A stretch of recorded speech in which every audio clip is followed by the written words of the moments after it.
Hello বন্ধুরা, আমাদের মা মেয়ের সংসারে তোমাদের সবাইকে জানাই স্বাগত। আজকে আমার ব্লগে নতুন একটা নাম দিলাম, কেমন হয়েছে অবশ্যই কিন্তু জানিও। সকাল সকাল আমি রান্না করতে বসে পড়েছি। মা নিয়ে এসেছে বাজার থেকে ভেটকি মাছ, সেটাই আমি ভেজে নিচ্ছি। জানো তো বন্ধুরা, আমি মাছ খেতে ভীষণ ভালোবাসি, কিন্তু মাছের নাম কিন্তু আমি জানি না।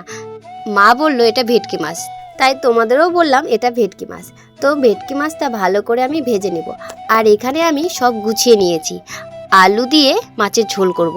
তো এখানে আলু কেটে নিয়েছি, কাঁচা লঙ্কা, রসুন, আদা এসব নিয়ে নিয়েছি। তো রসুনটা একটু বেশি পরিমাণে নিয়েছি, কারণ আমি লঙ্কার চাটনি মানে রসুন দিয়ে লঙ্কার চাটনি আমি খুবই খেতে ভালোবাসি।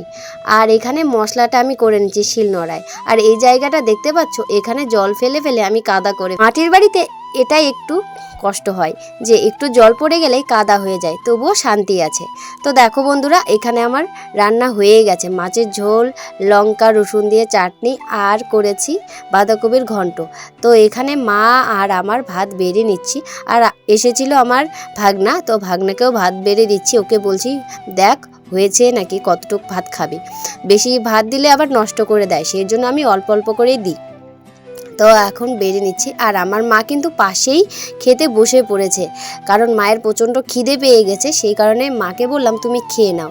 তো এখন আমরা ভাগনা মাসি মিলে ভাতটা বেড়ে নিচ্ছি।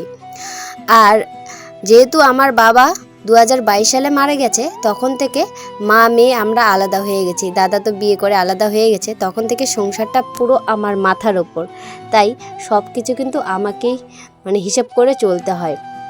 তো দেখো, ভাগনাকে বলছি মাথা খাবি মাছের, তো ভাগনা বলছে আমি মাথা খাবো, তো এই ভাগনাকে আমি মাথাটাই দিয়ে দিলাম।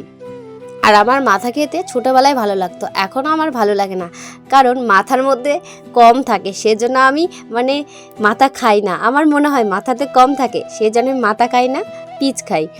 তো দেখো আমি ভাত বেড়ে নিয়েছি, তো এখন আমি ভাত খাচ্ছি।